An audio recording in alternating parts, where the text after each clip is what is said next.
मी शेतकरी तर मी कोंबड खत निवडू, मी गांडूळ खत निवडू, की मी शेणखत निवडू? कोणत्या खताकडे मी जाऊ? निश्चितच म्हणजे आपल्याला एकात्मिक अन्नद्रव्य व्यवस्थापनामध्ये सेंद्रिय पदार्थाचा वापर जो आहे, हां. तो आपल्या जमिनीमध्ये करणं गरजेचंच आहे. फक्त की आता तुम्ही जसं म्हटले, की तुमच्या म्हणजे शेतकऱ्यांकडे वेगवेगळ्या प्रकारचे सेंद्रिय खतं असतात. जसं की गांडूळ खत असेल, शेणखत असेल किंवा कोंबड खत असेल किंवा पेंडीचं खत असेल. तर याच्यापैकी कोणतं खत आपल्याला वापरणं गरजेचं आहे? कुठल्या जमिनीसाठी कोणतं खत किंवा त्याची वापरण्याची पद्धत असेल, ती कधी कुठल्या वेळेला सेंद्रिय खताचा वापर आपण आपल्या जमिनीमध्ये करणं गरजेचं आहे. थोडक्यात त्याविषयी आपण जाणून घेऊया. जसं की शेणखत.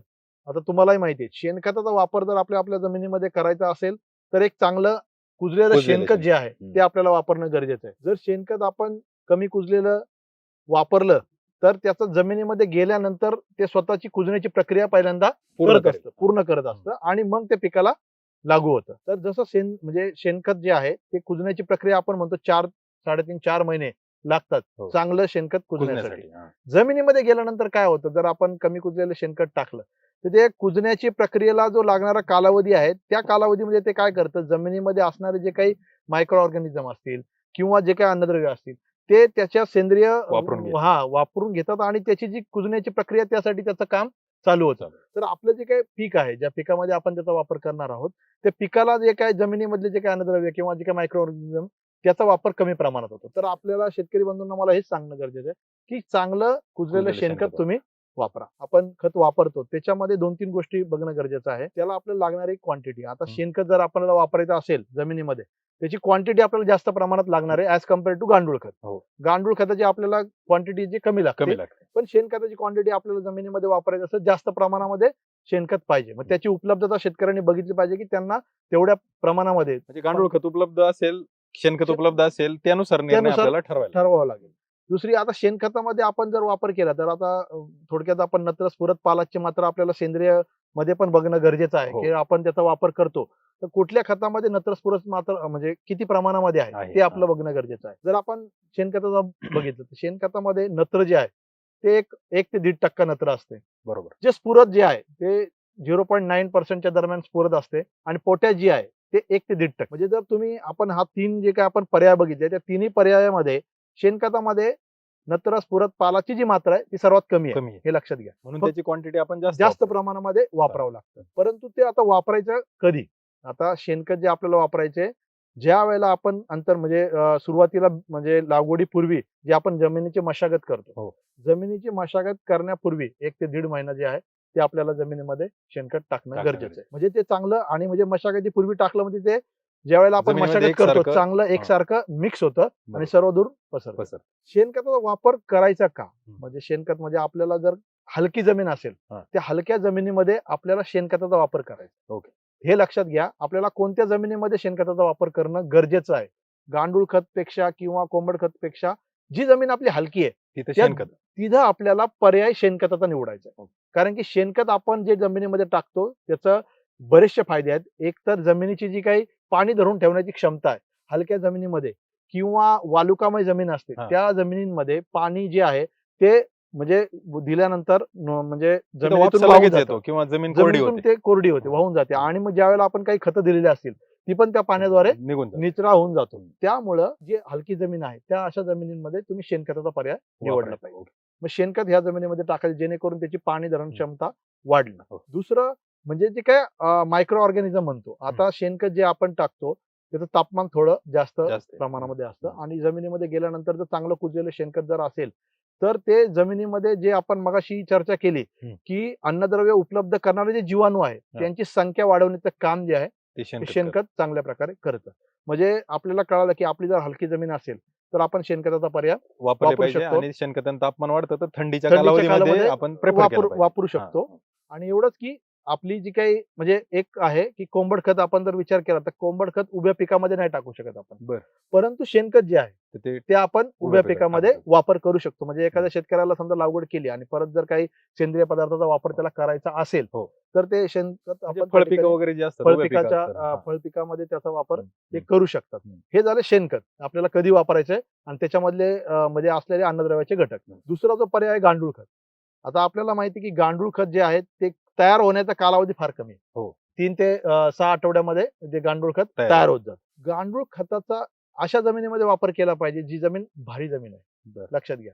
भारी जमिनीमध्ये मी का म्हणतोय की भारी जमिनीमध्ये जर आपण म्हणतो ब्लॅक कॉटन सॉइल असेल किंवा जी जमीन कॉम्पॅक्ट आहे हो, चोपण आहे, हो. अशा जमिनीमध्ये पिकाच्या मुळांचं एरेशन हे खूप महत्वाचं असतं. होत नसतं. होत नसतं. तर ते एरेशन चांगल्या प्रकारे होण्यासाठी जर आपण गांडूळ खताचा वापर जर केला तर त्याच्यामधले जे गांडूळ आहेत ते जमिनीमध्ये गेल्यानंतर जे फिरणार आहेत पोकळी तयार पोकळी तयार आणि करतात आणि मग जमीन त्या भुसभुशीत. पोकळीमध्ये जी काही हवा आहे आणि पाणी आहे हो. याचं जे गुणोत्तर आहे ते चांगल्या प्रकारे बरोबर. राहतं. म्हणजे जी काही पिकाची मुळं आहेत त्या ठिकाणी चांगली हवा आणि हे मिळाल्यामुळं जमिनीमधून जे काही अन्नद्रव्य आहे ते पिकाला मिळते. चांगल्या प्रकारे मिळतात. मग हलक्या जमिनीमध्ये किंवा मग भारी जमिनीमध्ये तुम्ही गांडूळ खताचा पर्याय निवडू शकता. निवडू शकतो.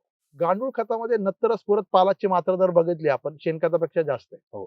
त्याच्यामध्ये आपण बघितलं नत्र जे आहे 2 ते 2.5% नत्र असते. 1 ते 1.5% तुमचं स्फुरद आहे स्फुरद आणि 1 ते 1.5% तुमचं पालाची. पोटॅश आहे.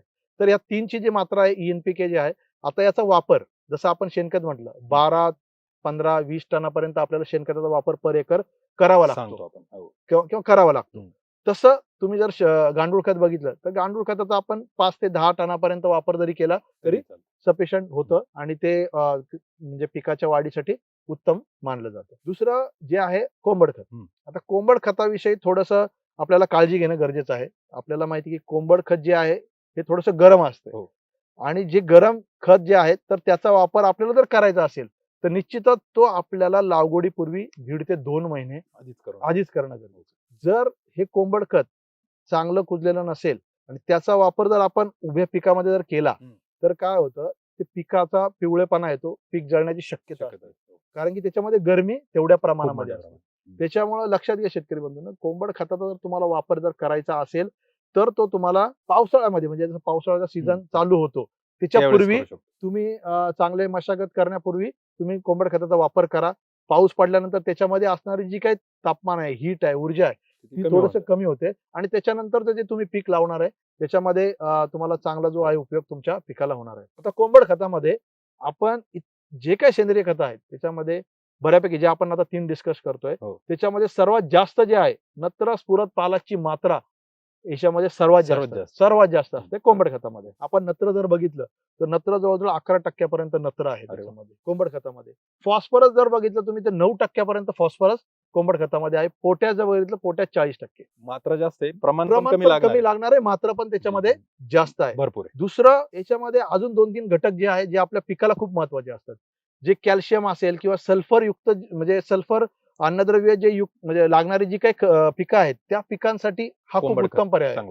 ज्याच्यामध्ये कॅल्शियमची मात्रा 19% असते. जवळजवळ सल्फर जे आहे ते पण 4 ते 5% सल्फर कोंबड खतामध्ये तुम्हाला मिळतं आणि बाकीचे जे मायक्रोन्यूट्रिएंट आहेत ते सुद्धा तुम्हाला कोंबड खतामध्ये मिळून जातात. तर कोंबड खताचा पर्याय जो आहे जर चांगलं कुजलेलं कोंबड खत आणि तुम्ही पावसाच्या दरम्यान जर खरीप हंगाम चालू होण्यापूर्वी जर वापरलं निश्चितच तुमच्या जमिनीमध्ये त्याचा चांगला उपयोग होणार आहे. म्हणजे एकंदरीत शेणखत वापरायला रिस्क नाही, प्रमाण जास्त लागते, पण त्याच्या तुलनेमध्ये कोंबड खतात न्यूट्रिएंट खूप आहेत, परंतु त्याची काळजीपूर्वक वापर करणं हे गरजेचं आहे. मग म्हणजे जे रासायनिकच्या बाबतीत आपण काळजी घेतो तशी सेंद्रियच्या बाबतीतही थोड्याफार प्रमाणात आपल्याला काळजी घ्यावी लागेल. कोणतं कधी वापरायचं, किती वापरायचं याविषयी. शेणखतामध्ये म्हणजे आपण जर शेणखत वापरलं आता तुम्हाला माहिती आहे शेणखत जे तयार होतं आता जे काही आपण तण म्हणतो तुम्हाला माहिती आहे शेणखत वापरल्यानंतर तणांचा प्रादुर्भाव ही समस्या खूप येते शेतकऱ्यांना. तर ती पण गोष्ट शेतकऱ्यांनी लक्षात घेतली पाहिजे. जर त्यांच्या जमिनीमध्ये तणांचा प्रादुर्भाव जर आधी असेल जास्त प्रमाणामध्ये असेल तर शक्यतो शेणखत त्यांनी टाळावं.